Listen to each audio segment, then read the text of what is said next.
Welcome to CTV Sports. I'm Dale Schwetz. And I'm Jan-Erik Frank. A very good morning to you. And we are live here from the CTV studios in Wellington, Florida.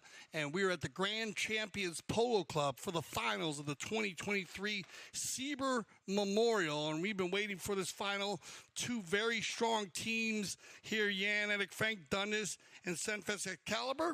And tell us a little bit about the way the tournament went, because it ended with a shootout. Yeah, well, we'll come back to that in a moment. Of course, that was a very important day here at the Sieber Memorial. It's been an absolutely phenomenal tournament. Dale and I, we've been in awe of the level of polo that's been displayed and played here.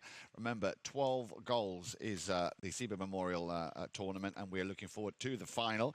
It's been an absolutely phenomenal game, but Dale, tell us more about that shootout. Yeah, so we went into a shootout. So all team, I actually umpired a semifinal, and it was against Novo, against Woodmire, and what a game it was. I've been talking about it. I've been sitting in this seat, but I was in the saddle, and I had got to feel the energy, Jan, of 12-goal polo, played more like 16 to 18-goal polo, and it was fabulous to be back out there in the adrenaline. That game went right down to the end, and Novo edged out Woodmire to get into the shootout, which that put them in with Senvest, Excalibor, Dundas, and then Newport.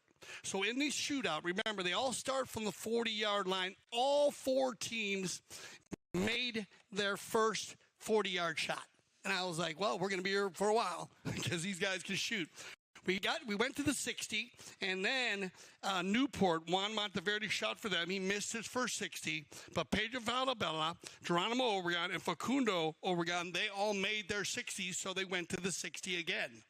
In the second one, Pedro Falabella made his first 60, and Obregon, Facundo missed one, but then Geronimo missed one. Oh, no. So they were tied. Right. So now you had the two Obregon boys. Now, Falabella moved on to first place. Right. Base that because Newport was out with Juan, and a great gentleman, very sportsman, and just missed. I got to tell you, very close shots. So the Obregon boys go up against each other. And Facundo Obregon misses the goal by literally 6 inches. Wow. I mean, it was a ruler, maybe 12 inches. Okay. And Geronimo Obregon had the opportunity to finish it off and put it right in. But I want to thank all the players who came to the shootout.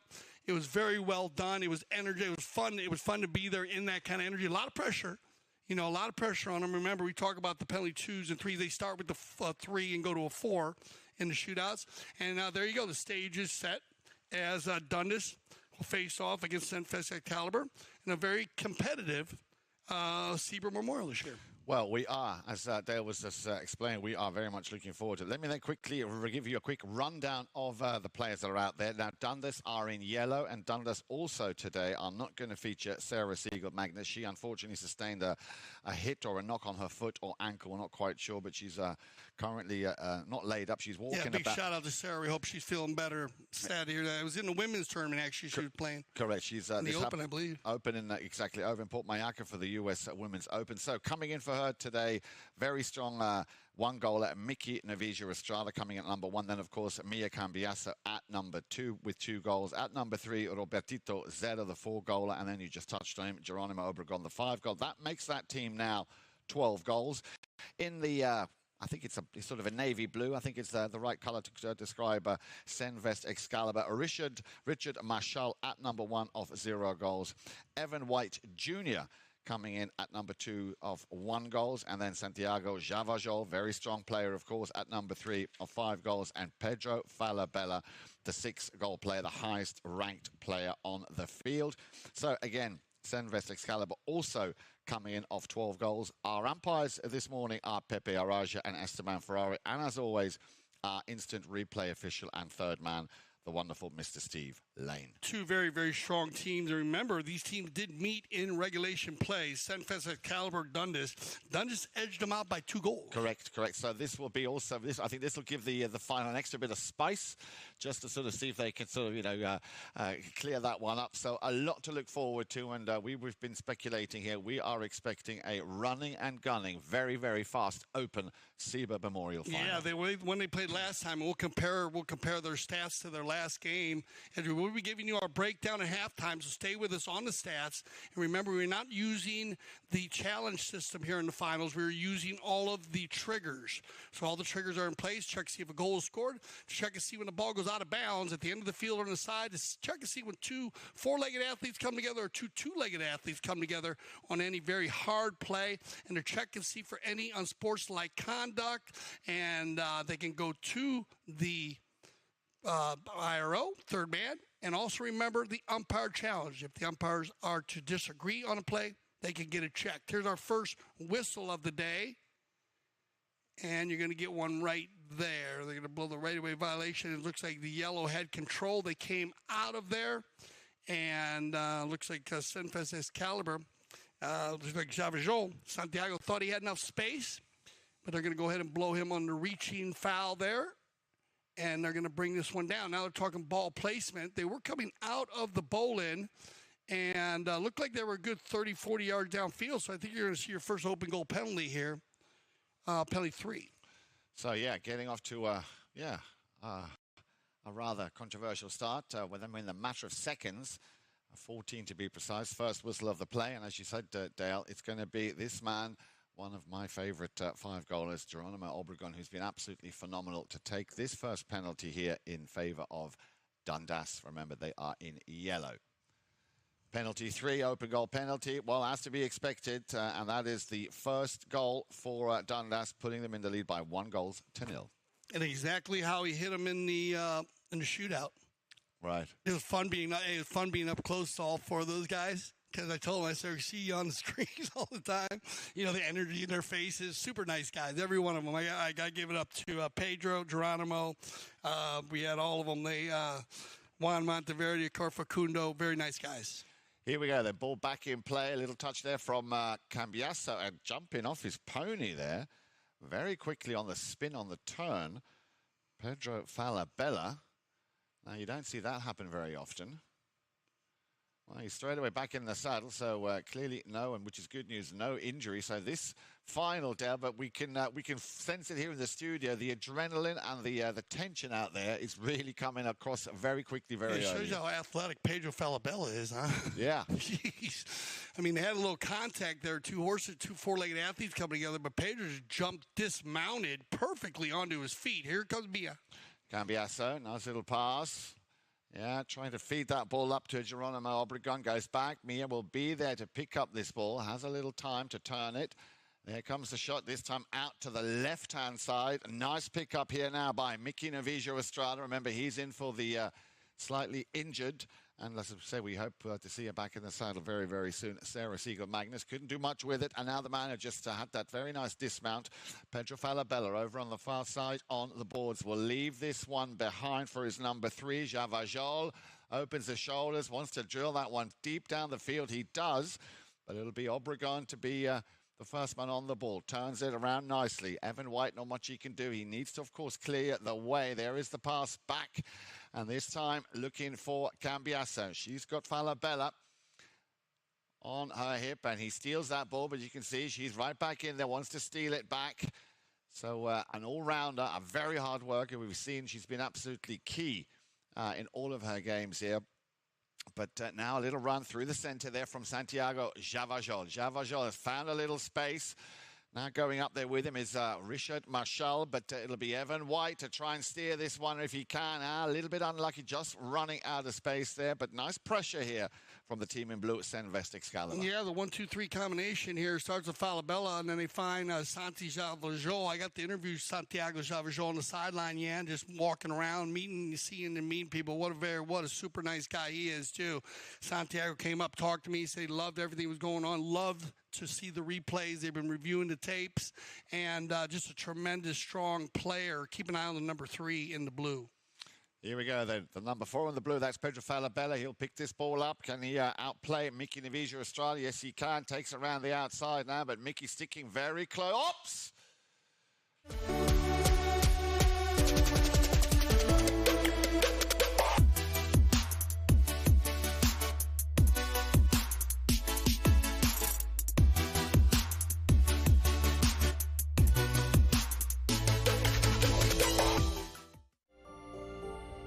Oops! something about when you get up early, prep the plane, and you take off, and you get that first light of day.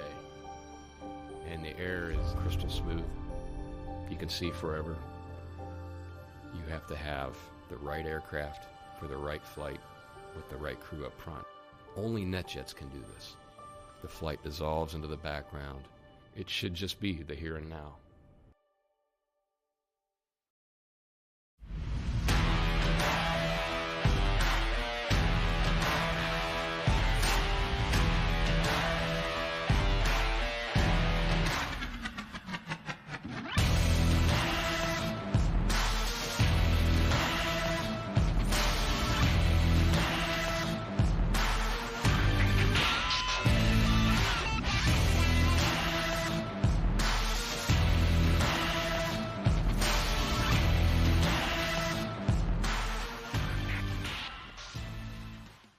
Welcome back to CTV Sports. I'm Dale Schwetz. I'm Jan-Erik Frank.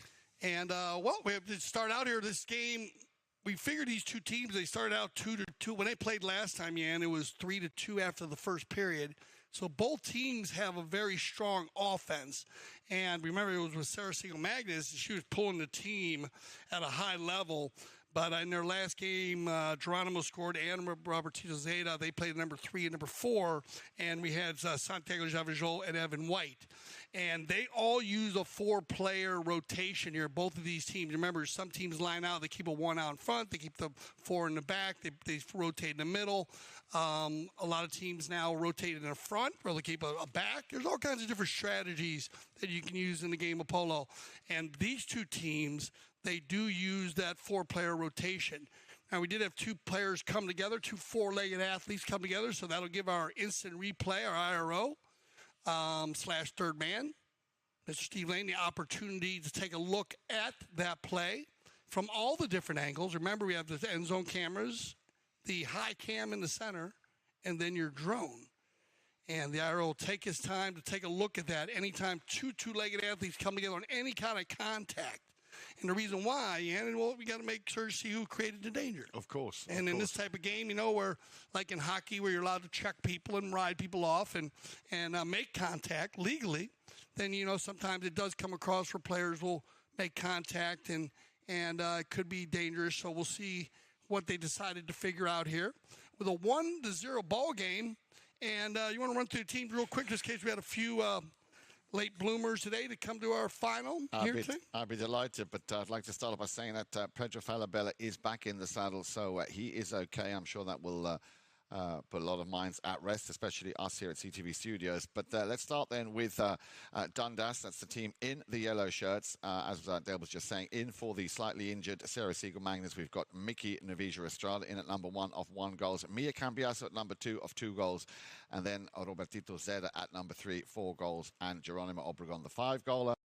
Playing the back. He was the man who scored the first goal so far here in this game. There he is teeing up the ball. And then Senvest Excalibor in blue with Richard Marshall at 1, Evan White Jr. at number 2, 1-goaler, Santiago Javajol at 3, a 5-goaler, and Pedro Falabella playing at number 4 of 6 goals. So you get to review it, and they do have a foul against the blue. So uneven ride off against the blue. Okay. And that's where Pedro kind of got up on the handlebars there, but he is okay.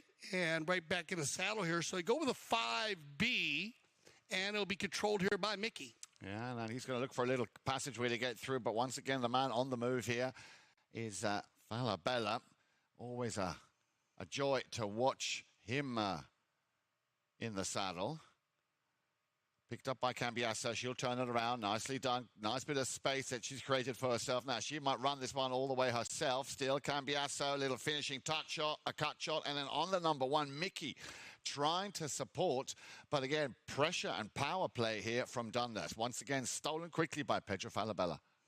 Falabella likes when he tries to run through. Yeah, he brings a lot of energy when he runs through. And you'll see the rotation there. You see Javajol rotating the back. But this man is a great captain. He turns the ball up quick. He's a late inside the 60, looking for Mia. Yeah, and she picks it up on the near side. That was textbook. But she's got Evan White coming back with her. So the 2 number 2s battling it out. And that ball will just run over that back line. Coming up to about 3.5 minutes left to play here in this first chukker. And, of course, we've touched on that so often, we can't speak enough about it, is, of course, the courtesy change. Got to have the courtesy change. Have one time per chukker, somewhere in the middle of the chukker. And is a USPA tournament condition now. You can use that at all your clubs. And so you can check the book on that. And we keep between 45 seconds and a minute, basically for safety of the four-legged athletes. But what we found out, the courtesy change has been just super strong for actually bringing what your game plan is going to be. You work around it. Exactly. And a lot of the games we've seen in the World Polo League this year, especially in the semifinals and the finals, and congratulations to Audi, winning the Founders Cup. You want to go on with that? Give a little low? Well, I was just going to say, if you missed it on Sunday, make sure you can, of course, go back to CTV Sports on YouTube. You can watch all the games, of course, but the final on Sunday, it was an amazing, amazing final. And, of course, now coming up, and we're waiting for the draw to come up. That'll be on your schedule as well, the Palm Beach Open. So if you've missed any of the action here, as Dale always likes to say, from 6 to 26 goals, CTV Sports on YouTube. This way you can see all the action. Yeah, I'd like to take this time to thank Santiago Tocolino. Yan was out at the field, and we do that at the finals as we put Yan goes to the field, and he'll be out there because we have such a big crowd at our stadium, and we bring in different pros this season, so you never know who you're going to see. It's a lot of fun, and I want to thank Santiago Tocolino. What a guy. No, it's been and great. Go through the players we've had. That we've had here? Yeah. Well, you started it all off. We had the wonderful Alejandro Nevija Estrada. He came in, and I think for a lot of the players that I've had the fortune, I've had Nick Roldan in, I've had Nito Uranga in as well. All the players, for them, it's an eye-opener coming into the studio here, which, of course, in itself is a very impressive setup. But to be able to see what we're seeing, especially the drone footage, the end zone cam footages, has been absolutely phenomenal. So, and we, of course, are always very excited when we get one of these superstars to come in and sit with us. It's fun to see them come in and have fun. A lot of them will work with ESPN in Argentina. So we have different players, and Nicky's been on a lot in Aspen along with Alejandro, but Santiago Tocolino not ever, and he did a fabulous job. And a lot of great information, like you said. It's great to see what they talk about, the pro outlook on it. And so it's been a lot of fun. Here we go. Back to the action after our courtesy change. First chukker action, almost about 3 minutes on the clock. It's going to be picked up here by Evan. And Cambiasso just putting her stick down. It looks like she's beaten Evan White there. Once again, it's going to be Falabella to send that ball back down the field now. Then a bit of space for Evan White to play with. Evan White Jr., of course. And can he finish that one off? Well, again, a great defensive play there from Geronimo Obregon, but the ball had already crossed that line. Yeah, Evan White here, you see him leaning back in his saddle. He has been sensational, Evan. I mean, I got to tell you, one goal, we've enjoyed watching this number 2 play. He works very hard on the defensive side, or playing the number 2 of the hustler, as I say, going in and trying to stay with the number 3. Bad luck here as he misses it, and then Geronimo gets a piece of it. And they're going to check and see if this went off the horse here. I guess that they were trying to see just to make sure. So they're going to check and see if it went off of Evan's horse, and in which case it would not be a safety. But when Geronimo hit that ball, if it goes off his own horse or if it goes off, so you take a look at it. Hard to see from that angle.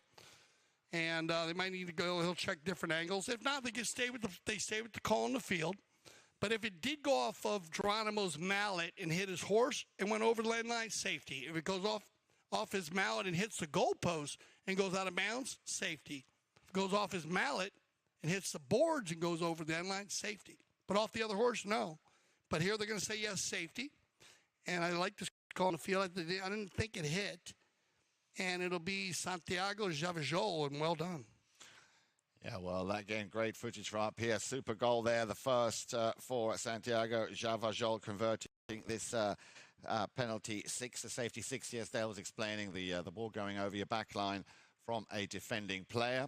So, all the hard work being done by Evan White. A little bit unlucky he wasn't able to finish. Coming up to the 2-minute mark left to play here in this very interesting and exciting first chukker. 1 goal apiece.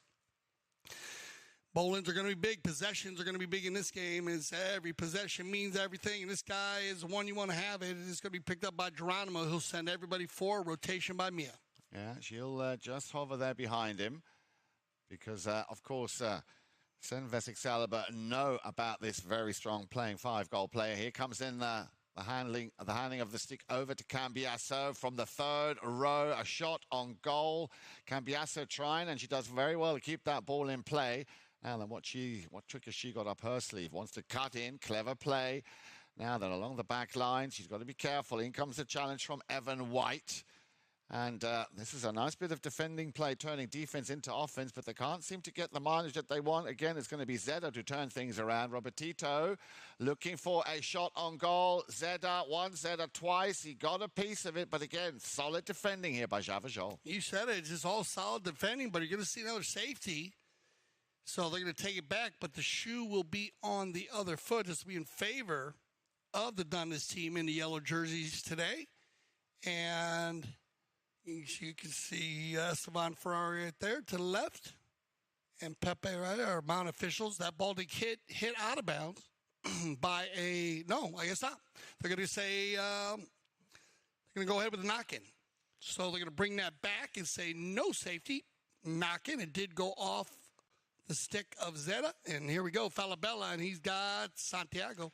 Javajol over on the far side picks it up. Here we go, that diamond formation. A hit to the left, a hit back to the right. He's on the move. Falabella, can he pick it up on the near side? He's got Evan Wright right behind him there. Cambiasso will be thinking, okay, I'll take this, thank you very much, as she turns defense into offense now for Dundas. Yeah, on the turn, not able to make a clean shot. Sent back into the danger zone by Javajol. Intercepted now by Zeda. Now then, Zeda will be looking to send it deep down the field, and he's looking for Novijo Estrada. That's a perfect pass. Can he pick up on this one? A little cut shot, gets the putter out, and just unlucky to finish, but a great play here from Dundas. Yeah, no, super power polo play, and Mickey's going to want that one back. You see, he was a little frustrated. He has been great around goal, playing in the 6 and the 8 goal also. So that'll bring us to the end of our first chukker. So stay with us. This is the 2023 Sieber Memorial.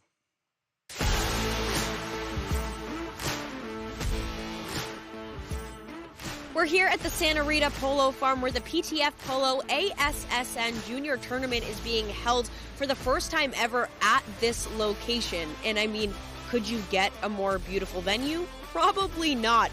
The tournament includes players of all ages, starting with the youngest at just 2 years old and the oldest at 20 years old. So you've got all ages, all skill levels, and a whole lot of fun. Let's go check it out.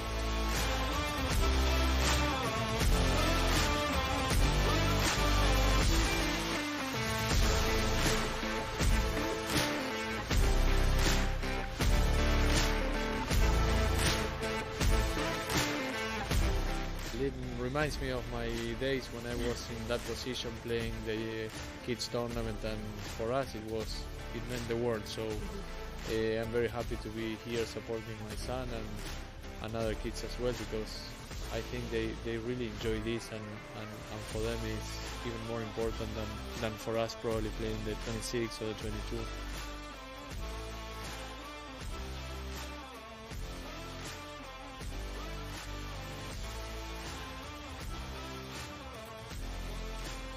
Well, that's a wrap on the PTF Polo ASSN Juniors Tournament at the Santa Rita Polo Farm. So much incredible talent coming up through the ranks. The future is certainly bright for the sport of polo. Now, for more information on the PTF, head to polotraining.org.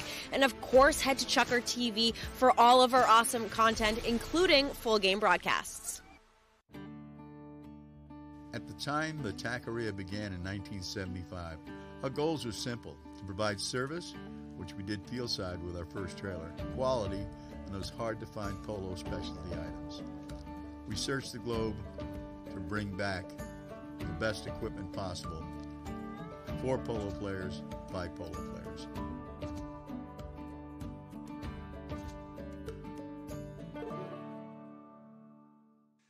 Welcome back, everybody. CTV Sports, and we're getting ready for our second chukker of the 2023 Sieber Memorial. We are indeed, and it's been, well, to say the least, a very interesting opening chukker here. We've seen a lot of great polo being played. I think that first chukker very much is a reflection of what is at stake here. It is, of course, the final. Great to have you all with us here for the Sieber Memorial Final 2023. And this young man with the number 4, Pedro Falabella will get things underway. So far, we've just had 2 scores, one from Geronimo Obregon and one from Santiago Javajol, both coming from a penalty situation. Obregon scored a penalty 3 and Obregon penalty 3 in chukker number 1, and Javajol a safety 60. And barely had this second chukker begun, and we have our first whistle. Yeah, that ball gets backed on a bit of an angle, and that gets a game of angles, the game of polo. And Mia just not knowing exactly where Falabella was. Great job there by Pedro to get on that little angle. Not a lot of angle, but less than 45 degrees. But he got on that angle. Mia falls over afterwards. So right away violation. They'll bring it up to the center for penalty 5B. And Pedro Falabella will do the honors here for the Senvest Excalibor. Big tournament here. Big shout to the Sieber family for the Sieber Memorial. And this is one of the 12-goal teams they come to win. So let's see if they get something going here. Only 2 penalties. Well, actually, a penalty and a safety scored in the first chukker. Javajol, now Evan White. And look at the defense. Very strong and inside the 60 today by both teams. Yeah, I was just going to say, by both teams, they're wanting to firmly keep that back door very much under lock and key. So it's going to be, I think, an interesting mix of seeing a very, very solid defense and looking for that break opportunity like we see here to take that ball and try and catch the opposition off guard. That ball's going to go out of bounds. We're going to get a change of possession on the pitch. So here we go. They'll drop that ball right there. Count it out. 8 seconds, and it'll be Pedro. Once again, Falabella gets it over the halfway line. Now then, what are the options he's got to choose from? He's got a player there on the left, but Cambiasso getting right there into the thick of it. Nicely teed up, left behind now for Javajol. So, again, that rotation working well. But look how well Dundas is standing there, making it really impossible. Zeta making a bit of a nuisance of himself there, but that's, of course, all illegal. And crossover on the other side, it'll be Cambiasso on the move. Has to check her pony. She's got Falabella breathing down her neck. So let's see if she can find a little bit of space. Falabella coming in, but coming down on the down the line there. Geronimo Obregon appealing to the umpire, who clearly deemed there was no imminent danger. Now, however, we have a whistle. Yeah, a great read here by Pedro Falabella.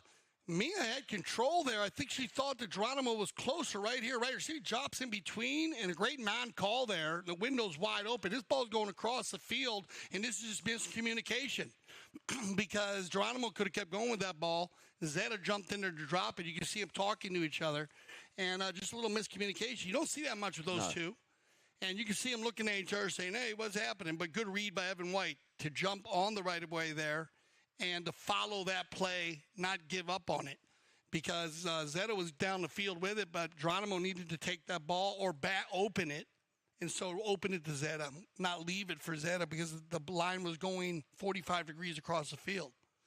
So that's going to give a penalty shot here for the Senvest Excalibor team. They were right around. It might be a 3. It is a 3, yeah. Yeah, because they were right around that area. I mean, remember, they moved the 3 earlier. And I like the way they move that ball. That means you're probably going to see that all day long today here by our 2 mounted officials. So be careful fouling around the 80-yard line. Yeah. Ooh. Now, did that go? It looked like it might have just just wide to swerved the out. right there, yeah. Bad luck there for Santiago. And that, of course, keeps the score the way it was. A goal apiece. A little over 5.5 minutes to play, but I don't know about you, Dale, but I am still very much feeling that both of these teams haven't yet really locked into playing. Yeah, the problem is they're so heavy in the back. Both teams, when I say that, are just top players in the world in this 12-goal, Falabella and Geronimo Obregon, So the defenses are very tough, Yan. And then when you add Zeta and Javajol and just keep going forward, they have very strong team. I'm surprised either team hasn't used. Mickey was used early, had just hit going wide, but I would like to see the Senvest Excalibor team use Richard a little more. Yeah, get Richard out front. He does a great job pulling the team, and try to get him so that they have to watch. I'm seeing they got Richard rotating at the moment. That's our game plan. I would maybe go the other way and use him now. It can be difficult because Geronimo plays a little deep, so it's tough to get it out there to him. But just to get, we want to look at Geronimo's bit large number, the one on his back. You don't want Geronimo going forward too much. We're going to go ahead and get the right-away violation here. Yeah, behind the saddle, uneven ride-off, and it'll be overgone. And that's, whoa, and almost a save there by Falabella. Yeah, you got a piece of it, but solid striking once again here. So penalty 4 taken by Geronimo Obregon. So far, Dale, all the goals coming out of penalties. Yeah, he was very strong in the shootout, as I said. He very comfortable. And I asked him about that. He just said no. He said he feels comfortable. I asked all of them what they do, if they practice, what their system is. And every one of them just said that they felt really very good. They practice and as needed, based on how they feel, and they've all been hitting them well. Ball's back in play, picked up by Cambiasso, couldn't control it. In comes the number 3, but there's an appeal coming from Falabella. Umpire's whistle for the moment stays silent. Zeta trying to clean up a little bit and untangle that melee of players. So still a lot of pressure, yeah, you see, and there again, as Evan White comes in for the shot, the whistle will stop the action. Yeah, this is a little bit of a wild swing in here. I'm going to see if they called what they call it, but his ball pops up. Keep an eye on Santi right here. Right there. I mean, Geronimo, he goes for that swing, and it gets hooked up on right here. It's hooked up on the mound right there of right here. Right there, they're hooked up. And you can see how he got stuck in his reins. So you got to be careful. Remember, on the pole field, you must be in control of your mallet 100% of the time. Yep. So that means if the ball's up in the air, you got to be careful. You take a full swing. Of course. If you have a player in the vicinity of your mallet, you have to be careful of the full swing. You're allowed to stab at the ball and knock things down. But in this case, you get an open goal here. It'll be Pedro. Or Pele 2. Oh! Ooh. Close. Very close indeed. Very close indeed. But a goal is a goal. And this is goal number 4 from the penalty spot, making it 2 goals apiece here in the second chukker. So only interesting, only goals on penalties. Yeah. But, yeah, like you said, these defense wins championships, as I always say. You say that. Yeah. And you're absolutely right there. So you got 2 teams in the finals here that are definitely very strong when it comes to defense. It looks like, we might be getting a warning here, it looks like, by our mounted official. Remember how the chain of command there is a warning, and then after the warning, technicals will be given, and then basically the umpires have the ability to drop the ball wherever they feel needed based on the technical. So, yeah, polo, not just a sport of technical play, but also a lot of technical rules here, which the players need to and must adhere to. Again, starting to turn out to be a little bit too patchy now here, but that's, I think, because there's so much at stake. Both of these teams not yet really feeling comfortable, but as you said it, Dale, I think it has to be said for the way they're playing. Very defensively minded, looking for that opportunity to go and charge up the field. Right. So it looks like they're going to go against the blue here. And they're going to ride and ride behind. There's a good shot of Mia. Going from horse to horse. Also playing in the women's U.S. Open this year. Good luck, Mia. Winning the women's Argentine U.S. Open. Very successful. Young lady, very strong player. All parts of the game when it comes to Mia. She's done a lot of work on this team. Not just running with the ball, being mounted very well, but she's done a lot of work in between, helping at the number 2 position, as they say, being the hustler, making the hooks, making the bumps, opening up holes for Zeta and Geronimo Obregon. So, umpire's decision has been made. Like I said, a little over 3 minutes left to play here in the second chukker. Still plenty of action to come your way, of course, on the screens. And whilst we're waiting for the umpires to call play, remember, we've got a double header for you today on CTV Sports. Remember to tune in this afternoon. 4 o'clock will be the second game of the Madeleine Bourdieu Memorial. We've already had one game. Very much looking forward to see Trinidad Polo take on the Polo School. Trinidad Polo, a team that I don't know too much about. Maybe you do, Dale. But anyway. No, it's a new one for me, too. It's going to be fun. I've been enjoying the 6 goals, 4 chucker polo. So remember the dynamics of that. You need to come out very strong and fast, scoring goals quickly. And the last 6 goal we've had a lot of new teams. And so join us for that. It's a fun 4 chuckers. And it's been more like, again, 8 and 10 goal polo. I was with, I interviewed, that one goes just wide. Wow, so each team's having a little trouble from the penalty line today. Nerves. I'm just going to put it down to nerves because somebody like Geronimo Obregon will put that away in his sleep with one eye closed and another arm tied behind his back. So this is the final of the Sieber Memorial. I'm pretty sure things will calm down as we move on. Ball tapped back into play here by Pedro Falabella. But look how deep Dundas is standing. Again, we saw that earlier. Mia Cambiasa standing in very, very deep. Again, a little bit of a traffic. See this way, but if you look up now, you see you have Richard a bit out. You see him out there? I just feel that if they release a little bit earlier, and give Richard those opportunities, and we'll see what they decide to do. I wasn't sure if Geronimo was playing so deep, but right now you see Richards again out there by himself. See, you might just be so strong in the inside. They'll figure it out. But they don't exactly get the views we get sitting in our seat at the moment. Well done there. Look at Mia Cambiaso. What a ride off there. That's as clean textbook as it gets, and the back shot picked up here by Robertito. And Zeta will be now looking to send it upfield. He's going to maybe run this one for a couple of shots himself. Yeah, now tucking in behind is Obregon. But still, a nice run here for Zeta. Again, making the most of that open space. Cambiasa going up as well, trying to clear the way for him. Over to the boards they go. Evan White will be the first man to come in for the challenge. But still a nice run here. There is a shot to goal. That's a great pass up to Mia Cambiaso on the near side. Picks it up. Now that is textbook, Dale. Well, the lady who started it finishes it, and that's good polo. She started with the ride-off way back on the 30-yard line, opened it up to Zeta, and then this is just an amazing chestnut pony. She gets out in front of Richard Michel and scores on the near side deck shot, and a pretty shot here by Mia. Look how she stays clean, checks her shoulder. Notice how she didn't need to turn her head all the way. She peeks out of the corner of her eye, not turning her head all the way so she doesn't lose focus on the ball that's in front of her. That ball could be bouncing or could hit a divot. Great finish. And the only goal so far played out of regular play, so things starting to unfold quite nicely now. Once again, the team in blue have possession with the number 3. In comes the challenge. He steals it, Obregon, but he wants it back. Javajol saw that Falabella was coming down the line. And it is his line, his right of way. He's got Zeta right in front of him.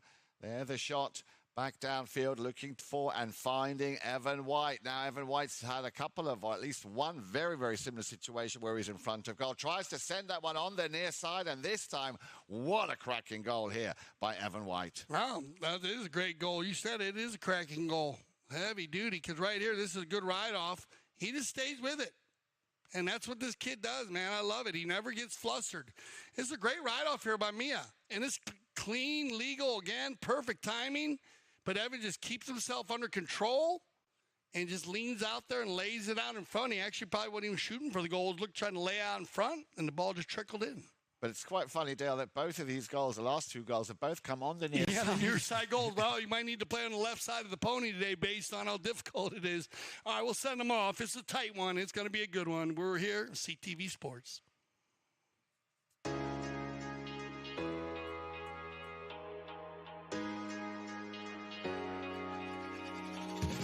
Happy to be back in town, playing with the best teams, best boys, and, on the best fields.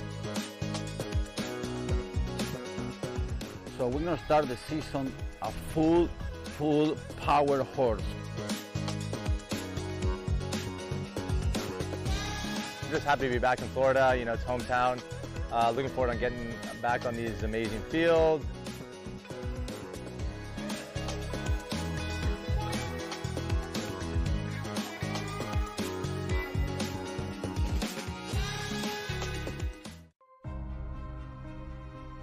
Foot golf, it's a kind of life, and also it's a combination about golf and football. So I got into sport through social media. Someone approached me on Twitter and said, have you tried it? I I'd never heard of it at that point. So I went to my local course and tried it and just completely fell in love with the game. This is not as easy as it looks on your body.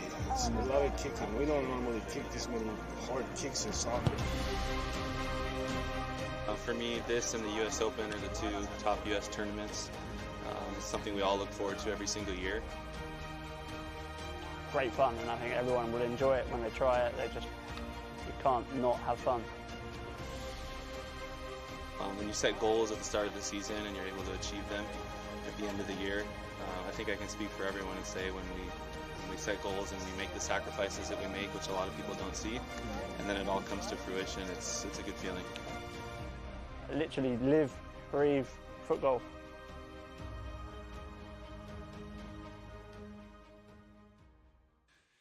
Okay, everybody's back here for our third Chucker play. This is the 2023 Sieber Memorial.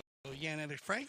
It is indeed, and as you mentioned earlier, Dale, a very special tournament here at Grand Champions Polo Club. The tournament is named in honor of the polo player Robert J. Sieber Jr., who unfortunately passed away in a polo-related accident back in 1984 on August the 22nd up at Oak Brook, Illinois. He was only 29 years of age, but his legacy through this tournament very much continues here with this tournament now back at Grand Champions. Yeah, the Sieber family, big part of my polo life. I grew up in Boca Raton, Florida. My mother first put me on a horse in Boca Raton, Florida for fun. We kept our horses at the Royal Palm Polo Club and just for fun, ponies and horses. And I think it was more to clean stalls. I think my mom wanted me and my brothers to make sure we had some work ethic, and it helped. But big family, and I love the Sieber family, and this is a memorial dedicated to them. So I hope the family usually kind of is always out here supporting us. And so it's a big part of what we do here at the Grand Champions Polo Club. Everybody wants us to win this tournament, and this has always been a special day for us here at the Grand Champions Polo Club. 3-3, a very tight match here in our third Chucker. Indeed it is, and that last Chucker was the first Chucker in which we saw 2 goals out of regular play. All the other goals that thus far have come from penalty situations. And as we've just started Chucker number 3, very early on here with just a little over a half a minute played, we have our first whistle here in the third. They come together right there, 2 players, and you see kind of reach in, tight play. As you said, the defense has been tight by both teams. They've come in playing man-to-man, playing clean polo. There's not a lot of fouls. It's just been very tough to get away, to get loose. Yeah, exactly. Haven't had any breakaways. No, there hasn't been a true breakaway yet. I think Mickey had 1 pass early, but otherwise they haven't. And Pedro looking to get Javajol going forward. Here he goes. And he's on the move, and this could be one of those breakaway plays. Opens his shoulders a little, had to put a little spin on that one, or a little bit of a slice. And again, not much in it, just putting it wide. But that's what we've been hoping for, to see a bit more. These break loose, these runaway plays, to see what, and that is the key thing here, the talent that both of these teams have, especially with the individual players. So let's see if now this young man, Geronimo Obregon, can launch another one of those coast-to-coast. Ball's back in play, sends it out to the left-hand side, and that's going to drop exactly where Zeder was waiting. He topped it slightly, very unlucky, but it was a great pass from Obregon. But maybe this young man here, with the number 1 on his shirt, Mickey Navija Estrada, can finish up what Obregon was trying to achieve here. Nicely done, and that is, well, we're going to give him a coast-to-coast on that one. Yeah, Dale. coast-to-coast like butter on toast. Mickey doing it well, and what a player, Mickey. Very good with the ball. Watch, out of the air once, no problem. Gets a nice little bounce here, no problem. Inside the 30, great finish. Mickey's been strong running the goal. As I said earlier today, when he missed the one, he was upset with himself. You can see it, and you know he's going to come back and make it up solid right here. Look at head down, just keep a focus. Well done, Mickey. Good run. And that's what they needed here, just kind of open it up a little bit. Give them some space to work in now. And, of course, that will have hit the confidence button. You see, once again, Dundas winning that throw-in. Navija Estrada, the first man on the ball. But, again, that defense working very well for Senvest Excalibur. Over on the far side, Pedro Falabella now.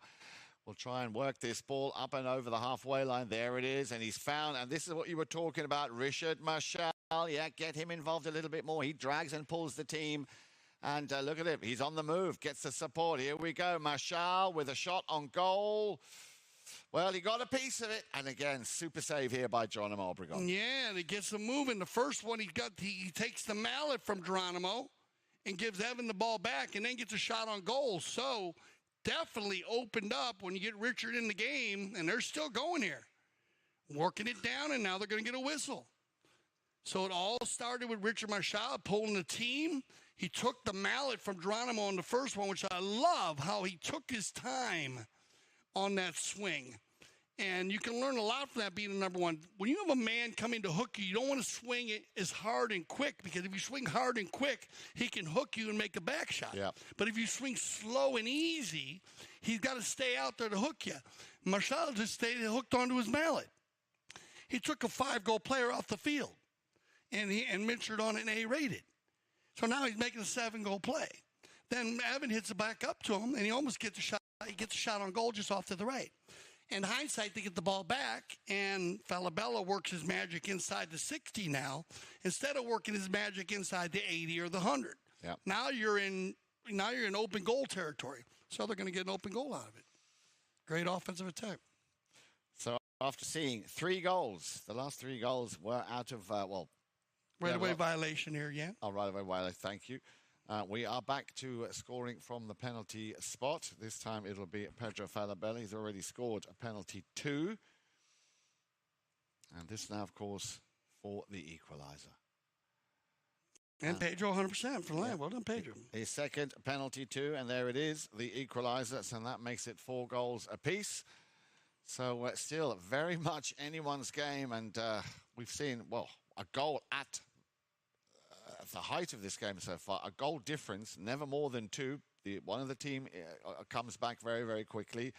A good 4 minutes left to play here on the clock, of course, in the first half. Remember, we will be bringing you, and I'm very much looking forward to seeing those stats. They'll be coming on your screens right after the third chukker, and, of course, again at the end of the play, at the end of the game.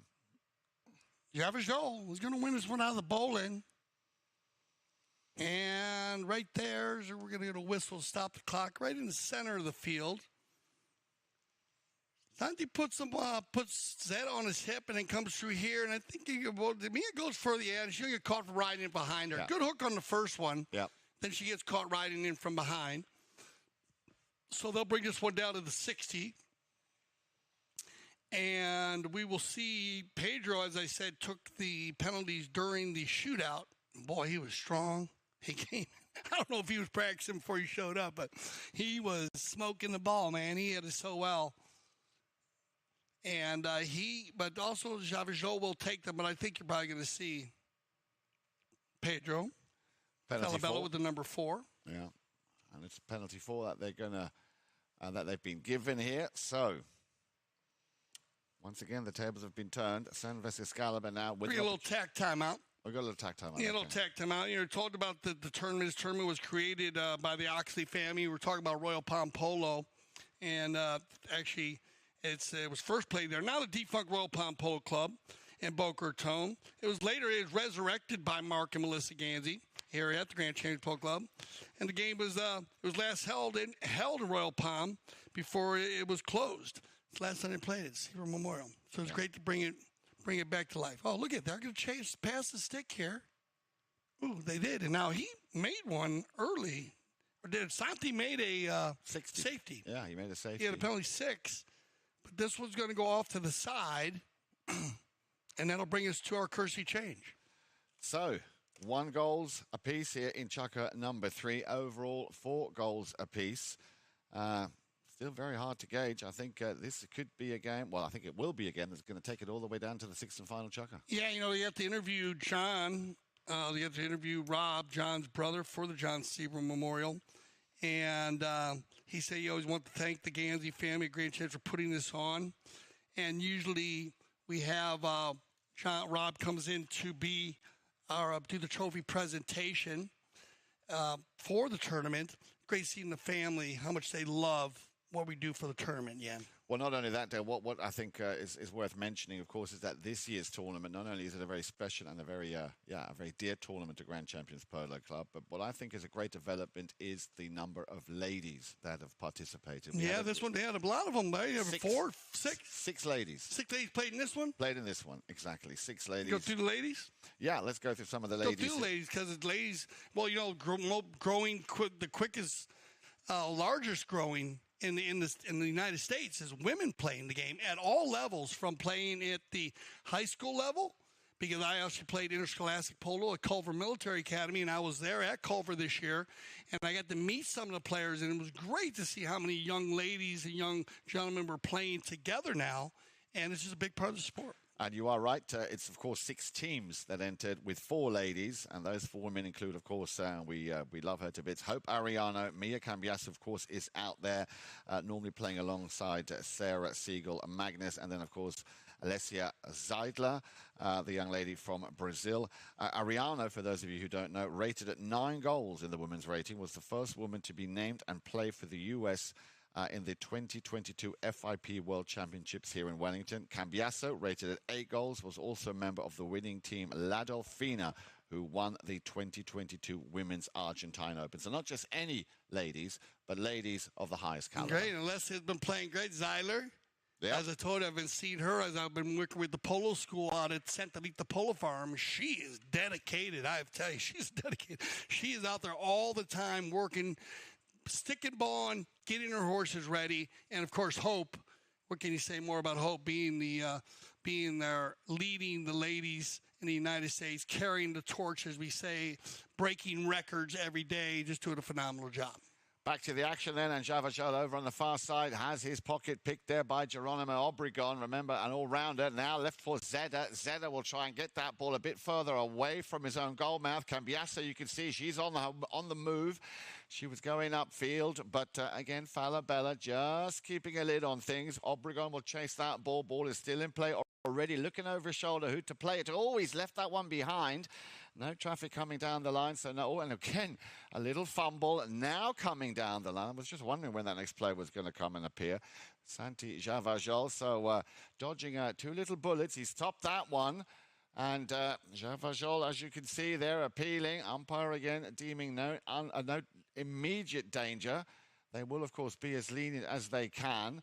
So, on the move, Santiago Javajol, and you can imagine Geronimo Obregon, he wants that ball back. He's worked hard for it, fighting. Just has to avoid the back end there of that pony of Cambiasso. She's now on the ball. Mia Cambiasso wants to get herself into a situation where she can open those shoulders, but maybe Zeda can. Goes for the under the neck shot. In comes Falabella again. And as you say, Dale, very, very tight. But now, possibly, Mickey Navija Estrada, can he finish something off here? So they all cluster up together. Yeah, they clustered it up. They went to an open game, and I thought you were seeing a different game plan here in the third by both teams, as the first 3 minutes of the third chukker were wide open. They used Mickey in front, scored goals. They used Richard in front. They received the open goal penalty, too, scored goals. Then he went back to the control game. So it's, we'll see what happens. Remember, we get the stats coming up for you. The stat numbers never lie. And also, we're going to be able to see, once they go into the 10th and come back out, what other game plan they come with. I don't think this game plan's working. No. Personally. I mean, unless you want to get to a 1, unless you just want to keep it close and get to the end and try to win it. And maybe that's what they're doing here. These two teams are so close. And, maybe, that's part of it. Let's keep this game tight and get to the end and try to bring the highest quality of 4-legged athlete to the field and win it. That's exactly what I think, touching on what you were saying there, I think it's going to be a game of strategy also when those ponies come in, and we touched on it earlier. That courtesy change, of course, is there is a real science behind it. And the last time they played it was 7-6 at this stage. Yeah. So you're talking three goals. There were 3 more goals by Dundas, 2 more goals by the Senvest team, Excalibor, when they played each other during regulation play. So definitely they know each team can roll. And then when they came into the second half, like I said, it came to Senvest. Excalibor had a little bit of problem in their first game in the 5th and 6th chukker. They, a little problem. The Dundas team scored 5 unanswered goals in the 5th and 6th chucker to beat them by 2. So for me, that was just a bad day for them in the 5th and 6th chucker. Senvest played very well in their preliminary game. They didn't play well at the end in the 5th and 6th chucker, as Dundas did score the 5 goals to end up only winning by 2. Yeah, and also looking at the way they played the last time they met, a lot less penalties in the first half, a lot more goals coming out of regular play. You said it was wide open in the second half, so we'll probably see a lot of that in the same game here. You know, they might just be edging it out here, Jan, just to get, you know, remember, having the quality horses, saving them, getting them ready for the second half. They some of them usually use those good ones in the first chucker, second chucker, and then they'll let them rest again. So we'll see what they decide here. It's a cop on the pitch, and it's going to be picked up here by Geronimo. Look for Mia. And Cambiasso, always danger. A dangerous play in front of goal. Well, she's picked it up, and she's got Falabella breathing down her neck, and he will steal the ball or try and take it off. And nicely turned again here. Nice little pickup by Miki Novijo Strada with the number 1 there. But again, solid defense here. Javajol picking up the loose ball. Cambiasso is right in there. She sends a little backhand. Oh, this could be the break that Geronimo Obregon was hoping for. Obregon, and that is an easy pickings here. But again, the pass coming from Mia Cambiasso. Yeah, good little play right here. You see Mia's going to put it right back there. Boom. And Geronimo just right on in. Boom. Nice play there. Give and go. And that you need to give and go. Mia sees him moving. Look at Geronimo already moving. And that's what is good about this play. When now they're dialed in, going into the tent for the halftime, and that'll take us to our halftime. So we'll get an opportunity here to check out our first half stats, and here they are. All right, 5-4, and right here we figured this: shots on goal 10 by the Dundas team, 8 by the Senvest Excalibor team, knock-ins 5-4. Both teams have missed a goal. Shooting at goal. Now get that dialed in. Throw-ins very close. We knew that was going to be fouls committed very close. Like Senvest 4, Dundas 5, and then penalty scored very close 3 and 2. Both hitting 60s, 140 and then 2 30s by the Senvest Excalibor team. Well, very close first half we have here. Jan Erik Frank, would you say? I would agree. 1 goal apiece at the end of the first, 3 goals apiece at the end of the second, 5 goals to 1, so just that 1 goal in it. But we know that that's always been a matter of a very short period of time when both of these teams have come back when they were a goal down.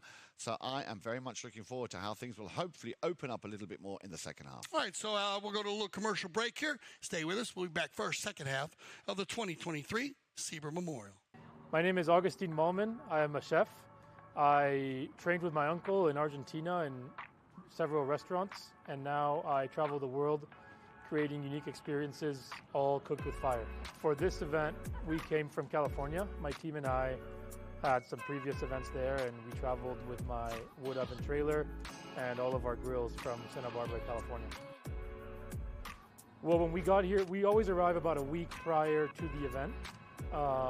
There's several things that we order from out of town, like the firewood. We make reservations of all of the rental items, kitchen equipment, anything we need prior to our arrival is already reserved. And then once we arrive into town, we'll source out whatever products are on the menu, like fish, red meats, fruit, vegetable, anything that we need specifically for that menu that we chose. We will source it once we get in town. My team is everything. I mean, I always tell them and to my clients, without a good team, you can't execute these kind of dinners. It takes a lot more work than what people see when they show up to the events. It takes, like I said, sometimes weeks to prepare for an event like this because we're traveling from out of town, so we have to source everything we're not familiar with. The new barn is, we're here. This is the first dinner we're doing here, so we're very excited to be here. It's amazing. It's a great place to be, and it has this inner courtyard, which is amazing to do dinners, with a special area back here behind me to do all of our grilling and the fire showcase. So it's great to be here. It's a beautiful place. Very different being up in the mountains, but I feel with Melissa and Mark and all the events we do together, I mean, I feel like it's home. You know, we've been cooking for them for about 4 or 5 years now. But as far as showcasing what we want to showcase and being in an incredible place like Aspen Valley Polo Club, that's no different to Wellington. I mean, it's a beautiful place up here. It's going to be a 4-course seated meal. As the first course, we have a halloumi cheese that we sear on our fire plancha with shrimp, pine nut gremolata sauce on top. The second course seated will be a roasted beetroot salad with goat cheese and arugula, lemon zest and olive oil. And then the main course tonight will be a mashed potato, sweet potato puree with skirt steak and chimichurri sauce. My name is Augustine Malman, and we are in Aspen Valley Polo Club, one of the most beautiful places to do an outdoor fire dinner experience.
Oh, welcome back to CTV Sports. I'm Dale Schwetz. And I'm Jan-Eric Frank.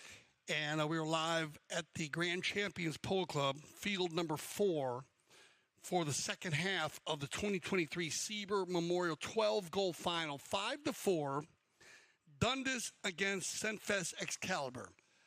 And they are Dundas. For those of you who've just joined or tuned in, good afternoon to you. Great to have you with us. We've got Mickey Navija Estrada coming in for the slightly injured. We believe she had a sprain or got a knock on her ankle or on her foot. I think she might have broke it. Oh, really? Yeah, I would get some more information on it, but I hope she's all right. Yeah, she was playing in the Women's U.S. Open tournament. Yeah, over. She plays in everything. I mean, Sarah's been a big part of this team. Remember, great goal shooter. Yeah. She does all of her penalties, does amazing. And also her and Mia have a great combination in front.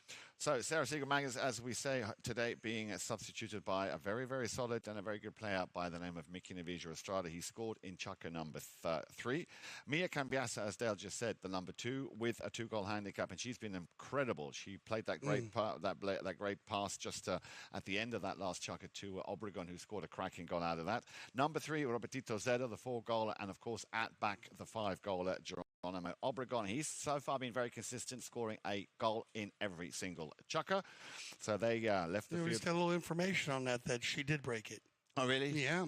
So, well, I guess it was on a bit of a fall.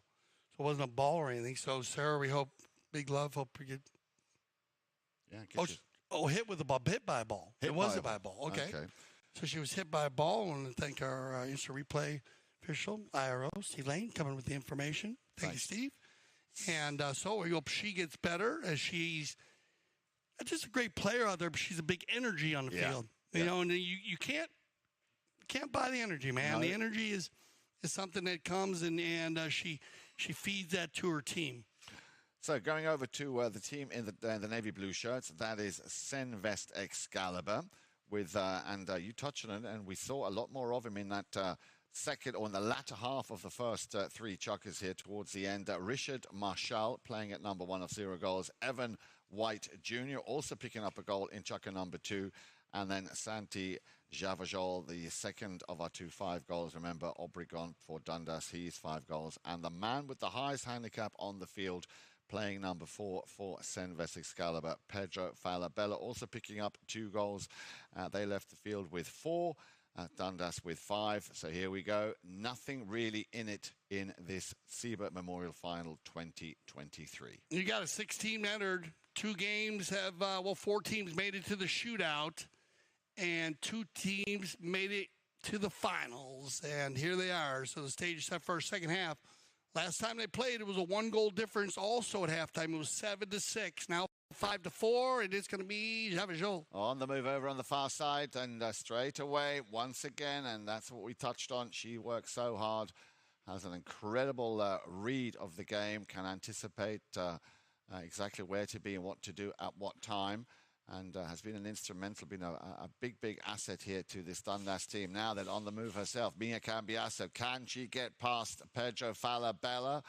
Falabella picks that ball up nicely. He's taking it into the open space, but you see that Cambiasso is sticking very close to the 6-goal player, and she's done enough just to tee this one up for Mickey Novijo Estrada. Now then, can he get out of the starting blocks a little bit quicker?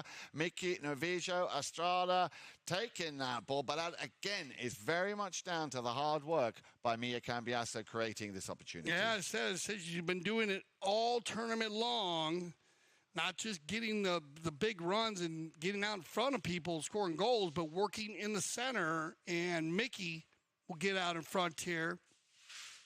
And he has been very successful in his last 2 runs. Great approach shot, drags it to the center. Nice little touch. And he'll just escort that one across the line, pick up the first goal of the second half, getting his 3rd or 2nd of the day. And not only that, Del, for the first time now in this final, we actually see, or we have, a 2-goal advantage in favor of Dundas. Let's see now how Senvest Excalibor will react. Geronimo sends that one back with a walloping near side backhand. But I think the first man will be Santiago Javajol. Zeta just a little bit too late to get to that ball. Once again, the number 2 and the number 4, Falabella and Mia Cambiasso battling it out. Now possibly here a chance for Evan White to take that ball down. But again, the Secretary of Defense here, Geronimo Obregon, doing a solid job back in defense. Sends that ball up the field. Zeta was supposed to pick that one up, but again, look at him. He's getting stronger and stronger. Mickey Novijo Estrada. This time it was Falabella who put his stick down to stop him from getting through. Now then, what can Zeta do? The 2 number 3s on the boards. Zeta and Javajol. In comes once again Evan White. Has he done enough here to send Javajol on the way? Well, no, but Falabella will pick that one up. Nice little under the next shot. Was he going for goal, or did he try and tee it up there for his number 3? Once again, Zeta just getting there ahead of Javajol. So marking up very good, and both teams very quick off the mark. Yeah, no, this game has gone to a whole nother level, as we thought it would, as it did in the first time they met. They are running and gunning early. And as he said, maybe saving a few of the top 4-legged athletes here, but definitely this game has gone to another pace. It has indeed, and after a pretty long run here, we have a whistle. Now, is that a whistle for the courtesy change, or did we have a foul? Well, it looks like we're looking on our screens there. Dale, what did you make of that? Yeah, you have gonna have a ride in from the side, right in from behind here on Mickey. Mickey runs through. They need to give him one play, and so they'll come across. They'll take this one to center on the right-of-way violation. And that's going to take us, well, they might go another run here with 4:25 on the clock. Sometimes they use a courtesy change, sometimes they don't. We'll see what the players elect to do on it. I think you're probably going to see them go another run or at least finish this penalty 5 out. A very open running first 3.5 minutes there in this fourth checkered. Okay, here comes Geronimo on the penalty 5B. Did not hit that clean, but good anticipation, letting the ball come to him there with the number 3, Zedar. Cambiasso, once again in the thick of it now. He's back up front. Geronimo Obregon, can he get round all of that traffic? Again, Mickey Navija Estrada also very active. And it looks like we're going to have another whistle. Yeah, well, Geronimo takes control of this. Falabella comes from left to right. Let's keep an eye on it. It looks like the ball is going... Yeah, it looked like it was going across there, going more that way. Falabella seemed to come across that way. And on the right side, left to right anyways. That'll take us to our courtesy change. You maybe add a little more distance there. Mickey's pretty quick. So Mickey gets out there, closes the gap on that play. Good shot here, Evan White. Casablanca helmet on there. I was just thinking the same thing. Yeah. Good shot.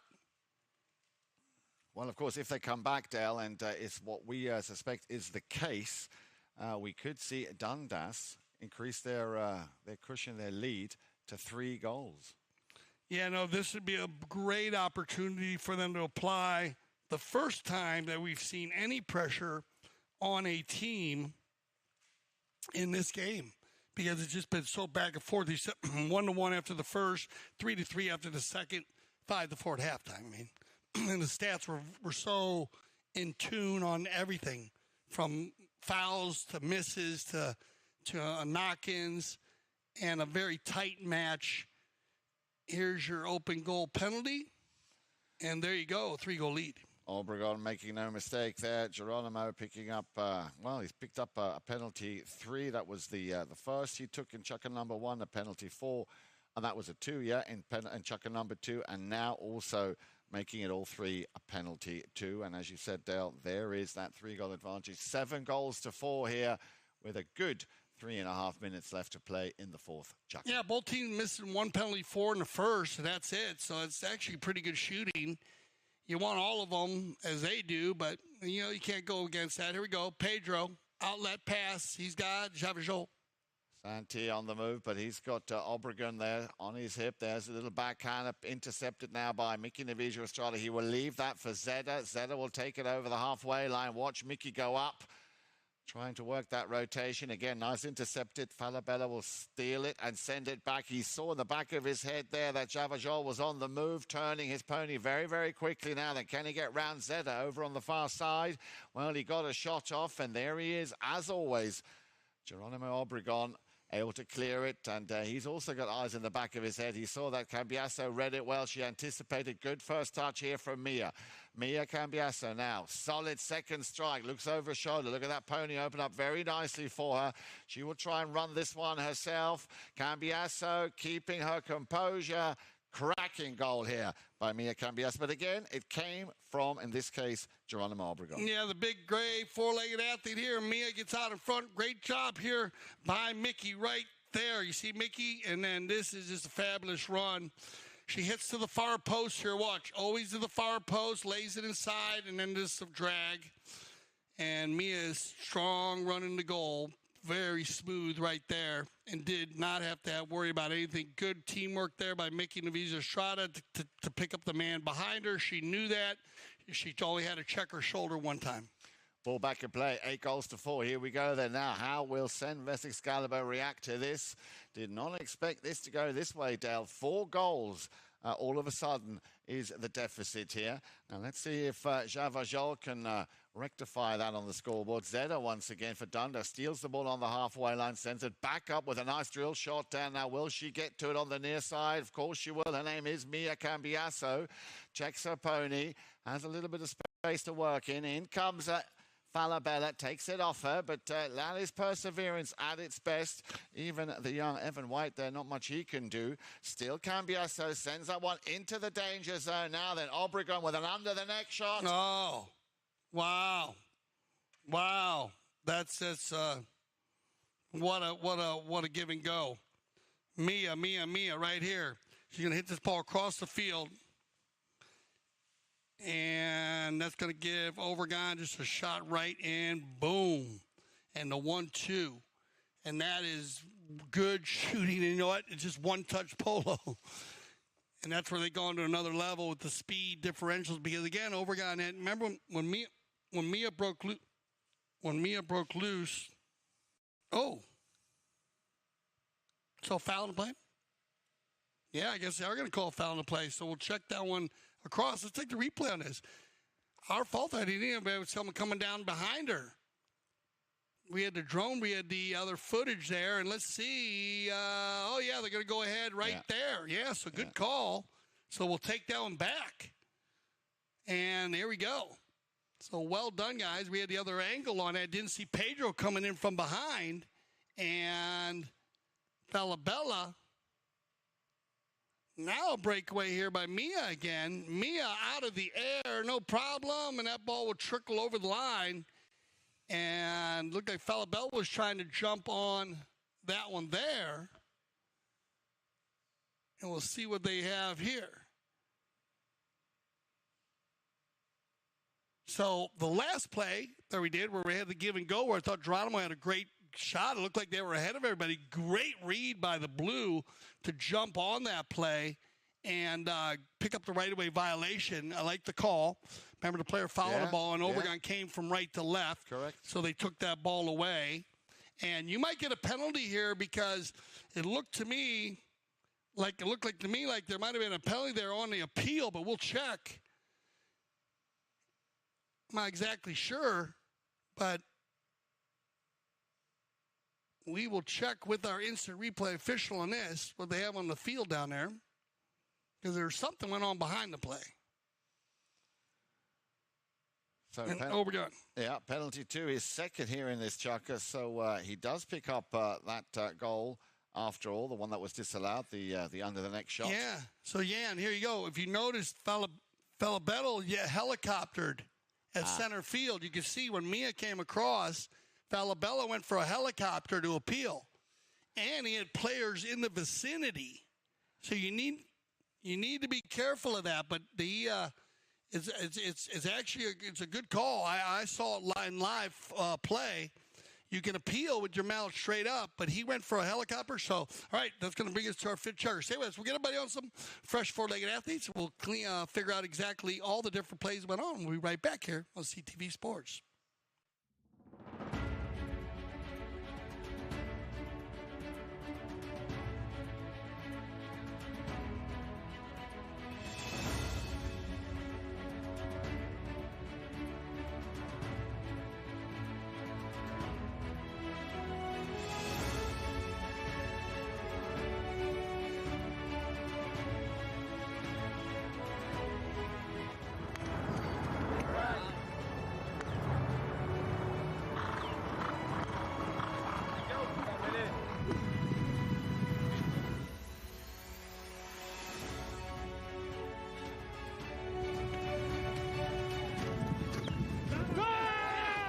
Hi, I'm Tomacho Pérez. Hello, I'm Nacho Figueras. Hello, I'm Martín Muñoz. I'm Gonzalito Pérez. I'm Alejandro Novillo Estrada. Hello, I'm Nacho Novillo Estrada. I made goals and here back in Aspen.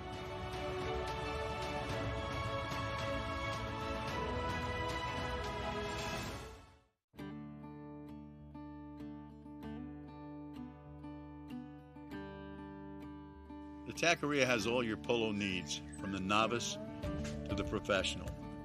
We carry all of our equipment in multiple grades to fill a price point to suit the individual.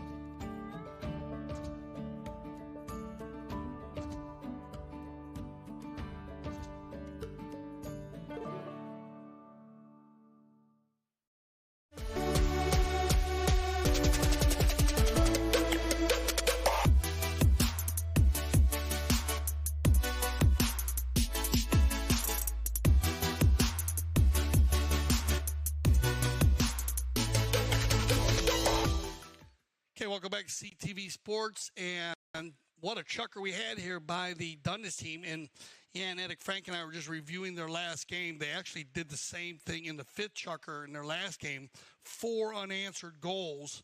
And that's what they did here in the fourth. And if you notice there, you can see Adolfo Cambiaso was down in the Dundas tent. So the GOAT is down there coaching. And I think he switched a few things up in the fourth. Well, because they came out very solid, mounted up, ready to go, and took advantage of this game. They grabbed a hold of it very quick. They did indeed. A solid chucker here for Dundas. Now then, the big question, of course, is how will Senvest Excalibor react? Still plenty of time here, a good 7 minutes, or just under 7 minutes, I should say, here in chucker number 5 to play. So plenty of time then, of course, the sixth and final chucker, but they're on the move again. Mickey Navijo Estrada, not able to finish what he started. Cambiaso coming in, but being beaten there by Javajol. Javajol on the near side will pick this one up. In comes Falabella. But look, again, straight away, not one but 2 defending players here from Dundas. Cambiaso will stick very closely to the sixth goaler. He will leave that one behind for Javajol. Javajol will be looking up to the front door, and there he is, Richard Marshall. We mentioned him earlier. Great to see him coming back into the action. But again, Zeta for Dundas turns things around, avoids the long hook from the number 2 from Evan White. Now Obregon will, and he always does exactly that, sends those long, deep balls down the field. Now can Mickey pick that one up before it runs out of bounds? No, that will just see the other side of the field. So they're going to keep the same game plan, keeping it open, hitting and running, not going to the control game, and keeping the pressure on the Senvest Excalibur team. Let's see how they answer the call.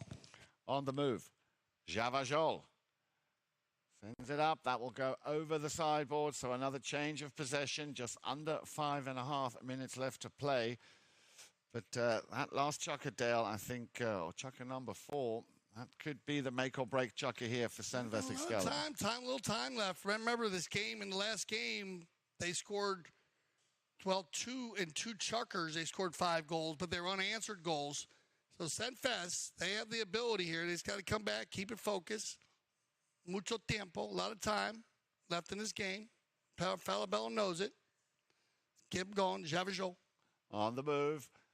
Marshall right behind him, and now the rotation. Falabella went up, but straight away, Obregon once again shuts down Javajol on the boards over on the far side. Evan White coming in as well. He's going to go up now, wanting that ball to come to him. Falabella, yeah, just waiting for the unforced, again, a backhander there on the near side by Obregon, but picked up very quickly by Falabella. Couldn't control it. Obregon sends it back once more, and now this could be another run for Mickey Navijo Estrada, who'll be chasing his 3rd goal of the game. Navijo Estrada, solid. As he opens up his pony, he's got to be careful. He's got a man on. Navijo Estrada had a bit of an angle, and he picks up goal number 3. Keep an eye on this little horse when it runs. It bobs his head just perfect. I mean, you want to ride one like this. I love the way this horse runs. Bobs his head, pins its ears back. Like, get out of my way. And this is just an unbelievable shot by Estrada. The last 2, he drove right down the center. This one, he hits off to the right side, but he just gathers himself nicely. This is a perfectly executed nice neck shot by Mickey. Top goal. 3rd goal of the day, and a spectacular one at it. And that'll push us to our Kersey change. Yep. And Dundas is on fire. They are on fire. Double figures, Dale. Now, I mean, again, you said it just now. End of, well, let's go through the chuckers again. 1 apiece at the end of the first. 3 apiece at the end of the second. And then just that slight little edge going into the halftime break. 5 goals to 4. Dundas had the upper hand, and they came out very, as you said, guns blazing. 4 goals. 1 by Mickey Navijo Estrada, 1 by Mia Cambiaso. Right there in the corner of your screen, Dolph Cambiaso, just off the edge, right there in the white shirt, giving a few little pointers to everybody. Yeah, well, there he is. Yeah, you see him there talking. Yeah, no, that's not him. He's still off in the corner there a little bit. Well, of course, if you've got someone like Adolfo Cambiasso on the sidelines, you know. Well, I interviewed him, though. I interviewed him back when Proto was playing. Right. And we were at the Valiente Polo Club, Polo Farm, and we had a great interview there. And I was talking to him about Proto, talking about coaching, a lot about coaching. And he said he wasn't really into the coaching. You know, it wasn't a big thing. It wasn't something that he, you know, always liked to do or was into it. And I asked him about coaching, you know, his son, you know, and his daughter. And it was more about his son. He would tell him things, and he kind of let it lay. But he started to get into it a little bit more. And now I think he seems like he's really into it. You know, this is 5 years down the road now, of course, since that interview. And you see him at a lot of games. And as a captain, he changes things, you know, all the time as they do. Santiago Togolino was talking about that when he was at the desk the other day, about how things change so quickly all the time at the polo field, Jan, that your game plan can change play by play. You know, so, but he's doing a fabulous job, and he keep getting the guys lined out. Look at this, Mickey on the move out of the bowling. Mickey once, twice, Mickey. Well, again, absolutely phenomenal. And, you know, I think that first goal he scored after he had a couple of misses, which was unfortunate in the first two chukkers. Chukker number 3 is where he scored his first, and that has been the catalyst here because he is just oozing with confidence, picking up his second now here in chukker number 5, making it a total of 4. And not only that, Dale, it is a 7-goal difference here, 11 goals to 4 now for Team Dundas. Yeah, making the Estrada family very happy there. We have a number of Estradas playing in the World Polo League this year, Mickey being the son of Miguel Estrada, and he'll back this one up on the defensive side now, and he's got Geronimo. Well, once again, you see, and this is making all the difference, Dundas winning those throw-ins, and you said it earlier, Dale, you called it, it's the possession, and look at that perfect pass from Obregon. He's found Cambiasso, and Cambiasso.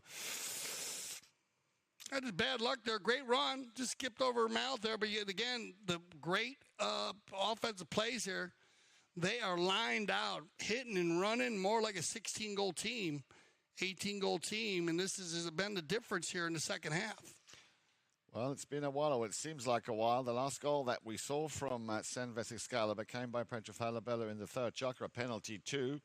And no score, as we know, in chukker number 4. And at the moment, it is 2-0 in favor of Dundas with a little over 2 minutes left to play here in the penultimate chukker.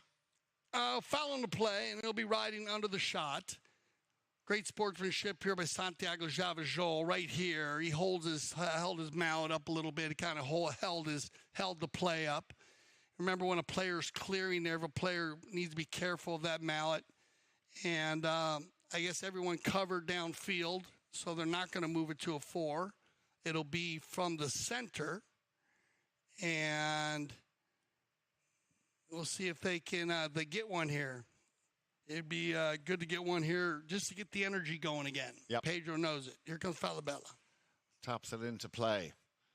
Again, standing very close there with the hitter. Cambiasso coming in for the challenge. Picked up by the number 3. Cambiasso again. You see, she's a clever player. Very clever player. There is the heel on the neck from Falabella. Looking to feed the ball up to Evan White on the near side. Can he get a piece of it? Well, he got a chunk, but not the chunk he actually wanted. So maybe now a backhander from Pedro Falabella sends it back into the danger zone. Hard bumping a ride off now also there. Very solid by Mickey Navijo Estrada, coming in and playing a good defensive role. But Javajol wants to just open those shoulders. Obregon hammers that one away. But we have a whistle on that play, Dale. You have a good group of players in there. Javajol brings it round back in here. Watch here, right here, he meets it there. And you might be going with the maybe 1-on-2 meeting there. I don't know if he turned in front, but he comes in. Also, you have, remember, his focus is on Mia. So they're kind of engaged is the word we use. And so once your focus is on another player, they can, you have to make sure you give way there. And you can see how when Santi brought it over, Mia was in the play. You don't need to be making contact on that play. And so that'll give them an open goal penalty 2. Right at the end here, or with a minute, going to click down to about a minute before they bowl the next ball in. And a breath of fresh air here for the Senvest Excalibor team going into the final chukker. Yeah, they needed that. Let's hope that that will be will have a knock-on effect going further forward. So as you said there, a little over a minute left on the clock here in Chukka number 5.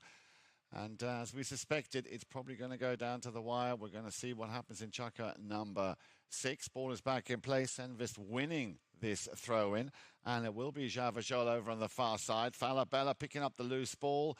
And again, Miki Navija Estrada. Oh, look at that. Perfect little backhand shot. Feeds the ball nicely into Obregon. And he will clear that and get it away from his own goal mouth. Looking at the time, I'm pretty sure he's going to want to run this one. Now then, Cambiasso get another piece of it. Gets a bump there from Javajol. And out of nowhere, with the number 3, Robertito Zeta comes in and just lays one up. Looking at the replay once again. The long drive there from Obregon. Yeah, the bump did not allow Mia to make the shot, but then cool as a cucumber with the number 3, Zeta. Picking up, believe it or not, his first goal of the game, Dale. Yeah, the first goal, but more importantly, everybody on the score sheet for Dundas. That means the team is well organized, looking strong here. 7-goal lead going into the 6th chukker.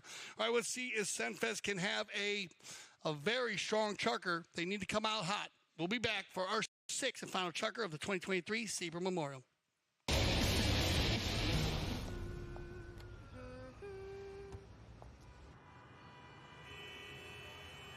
Temperature is 8 degrees above normal. Experts are warning that if the Don't let them in, don't let them see. Be the good girl you always have to be. Conceal, don't feel, don't let them know. Well, now they know. Let it go, let it go. Can't hold it back anymore. Let it go.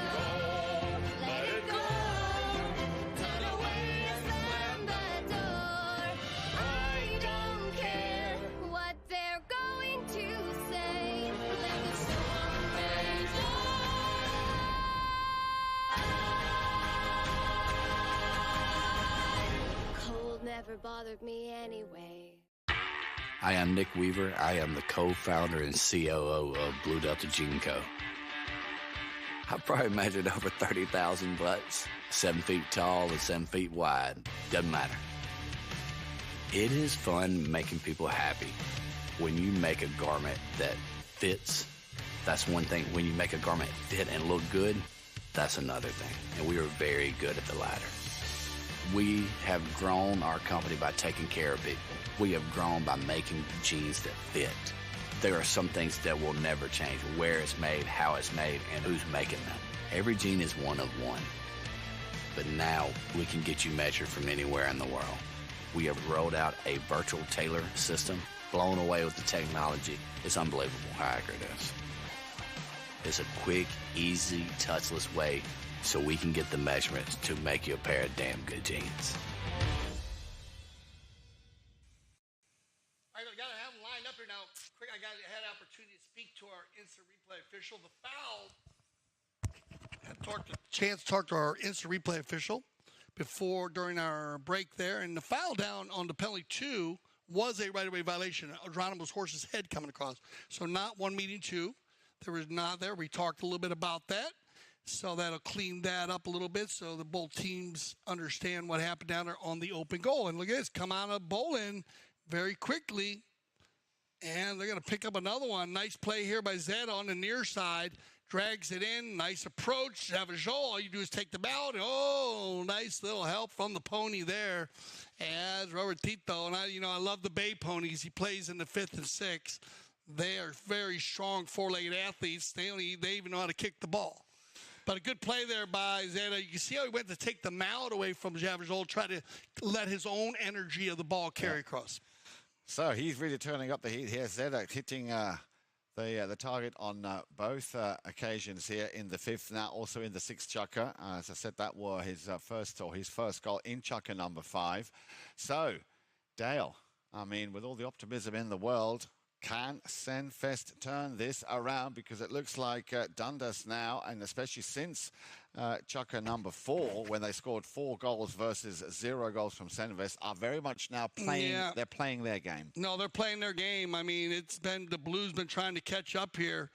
They came out, definitely the organization in the Fort Chucker was everything. They came out on some spectacular horses. They went to a completely different style, and they used the four-legged athlete just perfect and capitalized with those 4 goals. But there is time still. They keep it going here. As Richard, he'll get a piece of it. But I like that they're keeping it open. As you talk about it, we could have thrown a blanket 10 times over 4 or 5 or 6 players in the first half on how tight the play was, and now they spread it out. And this is a good reason why, too. This kid right here, Mickey, Vija Estrada on the gray pony, drags it on front on the left side, takes on the right side, leaves it inside the 30. But the clock goes tick, tick, tick. So well done. Good run. Yeah, a little bit unlucky there. Very quickly, Falabella coming back to pick up that ball. He feeds it across, or tried to send Javajol on the way. Now then Evan White will send that one just over the halfway line, but it won't stay there very long because Cambiasso, even though she's getting the pressure, will try and send it back. Obregon coming in for a piece of it, has to clear the way because Evan White came on that line, and, well, he's just got a little bit too colourful there for the umpires, and we have a whistle. That'll stop the clock. They come together. Mia takes it over to the boards. And he kind of kicks off the boards and comes down around. I guess they're going to call those. So they come together, a big cluster of players. They're going to give us one. They're going to say that Geronimo's coming across, and that ball, 1 meeting 2. So when that ball did come across, the second player comes in, and then Geronimo comes in. So 1 meeting 2 is the call on the boards. I'll bring it over to the 60. And this is an opportunity now. Now, it was Chavajol was taking him, Santiago, but it looks like they're going to pass the stick to Pedro this time. Yeah, it looks like it will be Pedro. No? Sorry, they're the 1-2 combination. He's going to stay back. He's going to be Santiago. Oh, very close. Just out to the left-hand side, or if you're watching, of course, on your screen at home on CTV Sports, and on the right-hand side. So, again, dodging a bullet, but, you know, that's sometimes the way it is. You know, the simplest things just don't seem to work for you, but you've got to give it up to Dundas. They've really opened up this game very nicely, and for me, one of the strongest players on that team. He's been working ever so hard. Has been that man with the number 4, Geronimo Obregon. Instrumental in not only creating opportunities, but also the highest-ranked scorer with 5 goals out of those 13 coming on the account of Geronimo Obregon. Zeda looking for possibly his 3rd of the match, and that will just go ever so slightly out to the left-hand side. So are we going to see an early courtesy change, or will they get one more run in? It looks like they're going to go ahead and take the courtesy change here.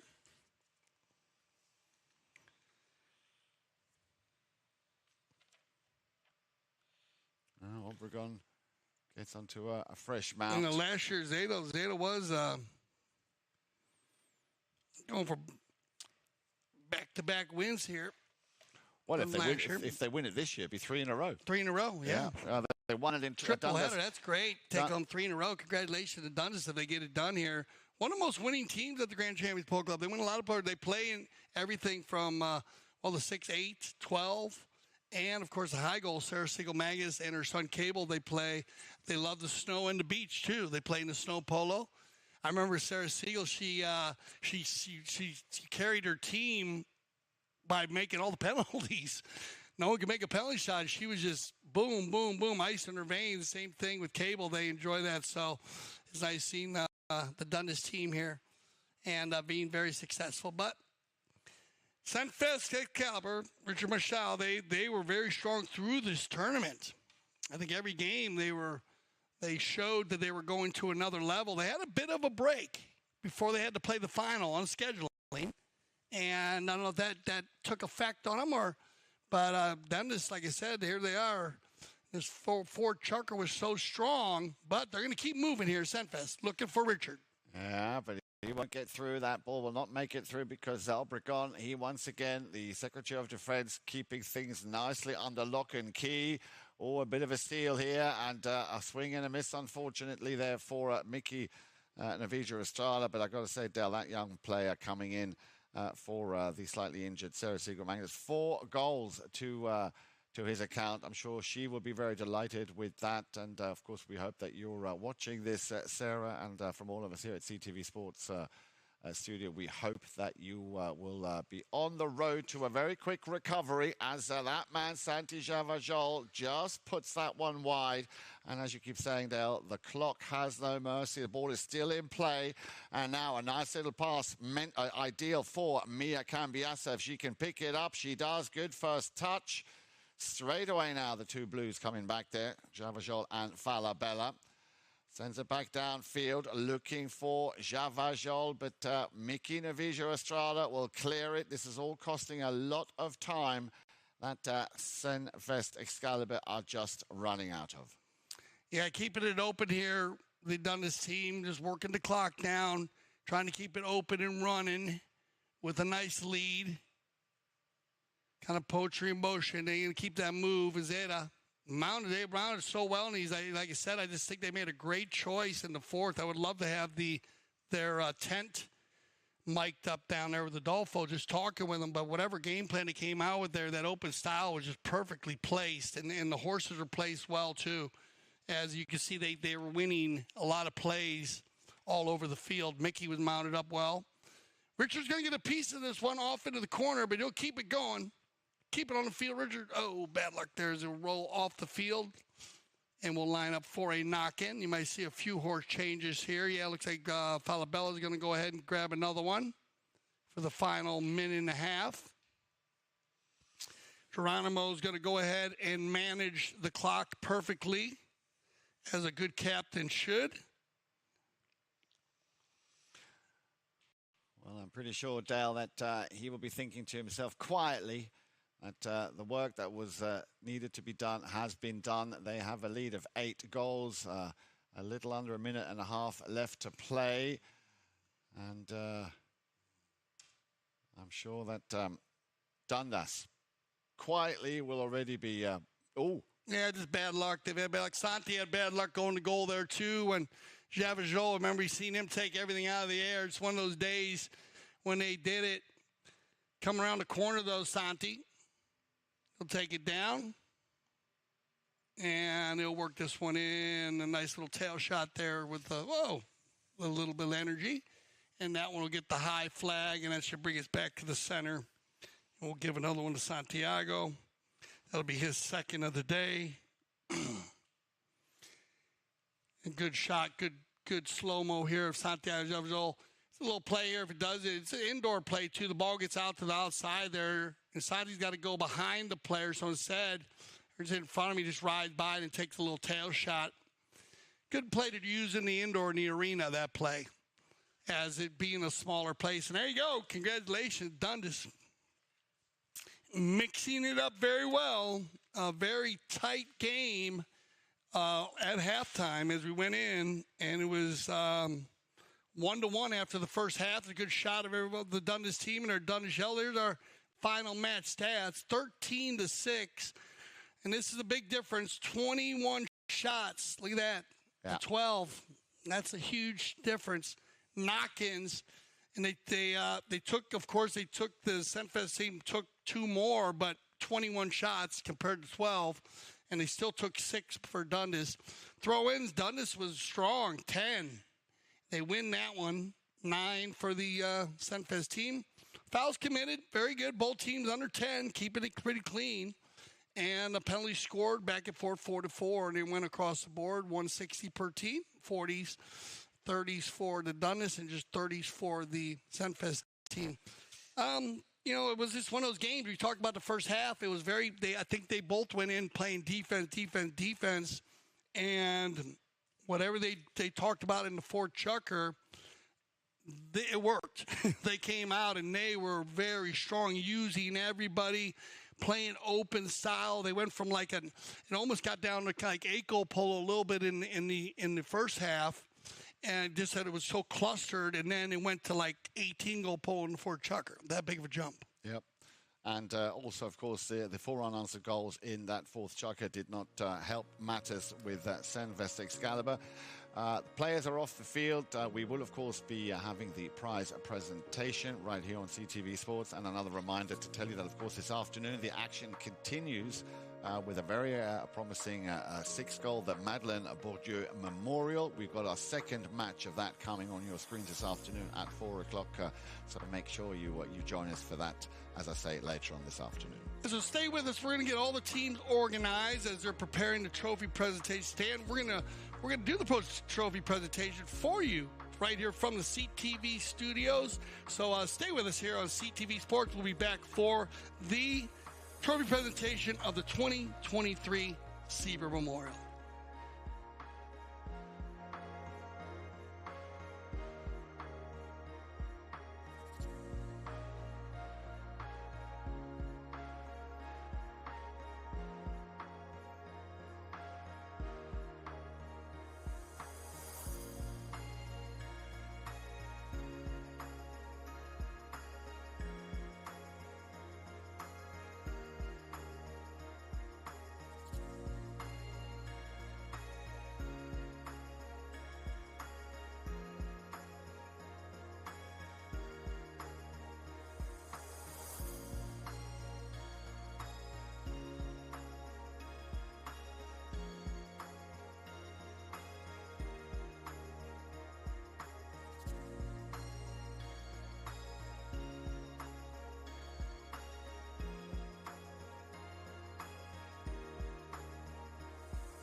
Welcome back, everybody. I'm Dale Schwetz with...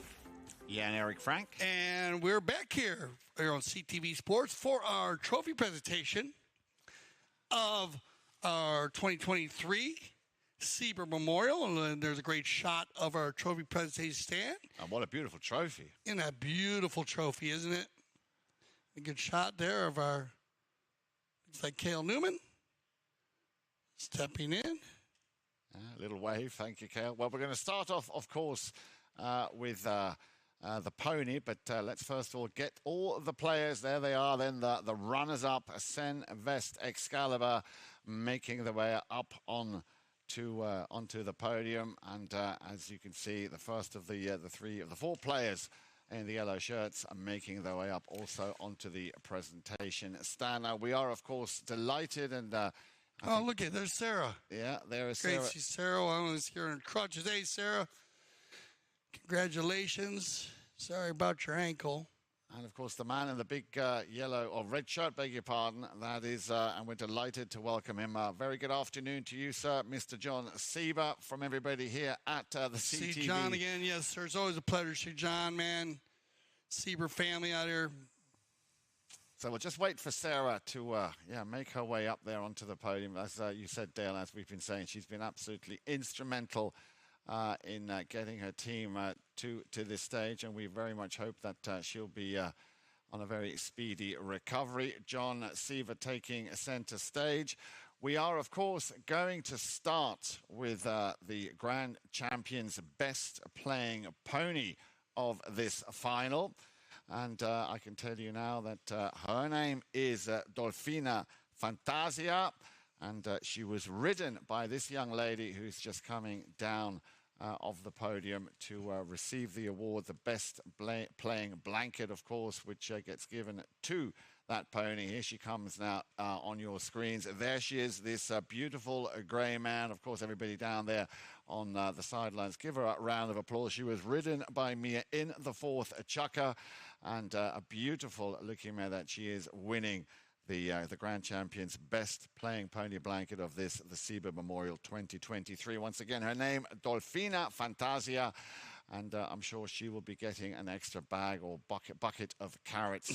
Yeah, congratulations. Mia dominated the fourth chukker on that gray mare. She was fabulous. She was part of that fourth chukker that Dundas was so strong in. So now then, over to you. Great once again to see him with us, John C. We're going to start, of course, with the runners-up. Ladies and gentlemen, please step forward and give a round of applause for the number one, Mr. Richard Marshall. Well done, Richard. Please step forward.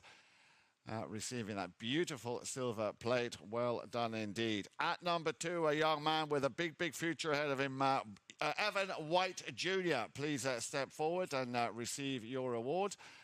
Well done, Evan White. At number three, the 5-goaler, that is Santiago Javajol. There he is. Firm handshake and a big smile. And, of course, at number four, the man with the 6-goal handicap, Pedro Falabella. That, ladies and gentlemen, the runners-up. And I'm sure they will have plenty to talk about after this game. Now then, let's go straight over to the winners. And what a cracking performance by this young man, right next to the lady who he represented here this afternoon. Please, a round of applause for Mickey Novijo Estrada. Well done, Mickey. And, of course, I think that goes to both of you. At number two, then, ladies and gentlemen, please, once again, put your hands together for Mia Cambiasso. Well done, Mia. And then at number three, ladies and gentlemen, what a cracking game he had, scoring twice in the second half. Robertito Zera, there he is. Senor Robertito Zera at number three. And, of course, ladies and gentlemen, the 5-goaler, the one and only Geronimo Obregon. Well done, Geronimo, leading and doing what you did so well with your team. Now then, we do, of course, have, yes, stay where you are, John. We still need you to do one or two little awards for us. We have, of course, also have the award, the Grand Champions Polo Club MVP Most Valuable Player Award of this Sieber Memorial Final. And I'm sure that all of you down there and everybody here in the studio will agree that will go this year to Mia Cambiasso. Congratulations, Mia. We talk about how much work she did in the middle of the field, and on today scoring goals and just a fabulous job through the whole tournament today, Jan. Indeed she has. Very well deserved. Now then, John, last award for you to hand out, please. The two gentlemen who are very, very important, of course, and please give them a round of applause. Our two mounted officials, Pepe Araja and Esteban Ferrari. Thank you very much, gentlemen. What a great job, as always, you have done. So they get a nice World Polo League cap, a little pose for the cameras, of course. And again, a big, big thank you to John Sieber. We can now kindly ask the runners-up, Senvest Excalibor, to exit stage. Well, on your screens, it's left. Out there in real, it, of course, is on your right. For the moment that I'm sure this team Dundas have been waiting for. Remember, they won it in 2021, they won it in 2022, and they have now won it again here in 2023. Ladies and gentlemen, the winners. The three-peat. Yeah, the three-peat, exactly. Yeah, that's big-time stuff when you start winning 3 times in a row. Now everyone's going to be gunning for them next year. They're coming in for the 4-peat. There aren't many of those going on. No, they're not. Congratulations to them winning 3 times in a row, man. Sarah, I know Cable also was on one of those, couple of the team. Dundas, raise it up there. So once again, a big round of applause to everybody field side. Once again, a big thank you to John Sieber. I give you the winners of the Sieber Memorial 3 times in a row. Team Dundas, well done. Sarah Siegel Magnus and Mickey Navigia Estrada, Mia Cambiaso, Robertito Zeda and Geronimo Obregon. And that brings us to the end of this. So once again, absolutely fantastic 12-goal Sieber Memorial Tournament and final. A chance for us to remind you, of course, here at CTV Sports that this afternoon the action continues in just under an hour, where we have our second match of the Madeleine Bourdieu Memorial 2023. From all of us here, but I will hand the mic over to you. You got a big thanks to John Sieber for coming out. As always, John, thank you once again for coming out and representing the Sieber family. And get well, Sarah, there, as we want to see you back in the saddle as quick as possible. And once again, thank you for joining us here on CTV Sports. For Jan Erik Frank, I'm Dale Schwetz. I speak for everyone here at CTV Sports when I say thank you for making us the leaders of polo broadcasting. And always remember, here at CTV Sports, we love the polo.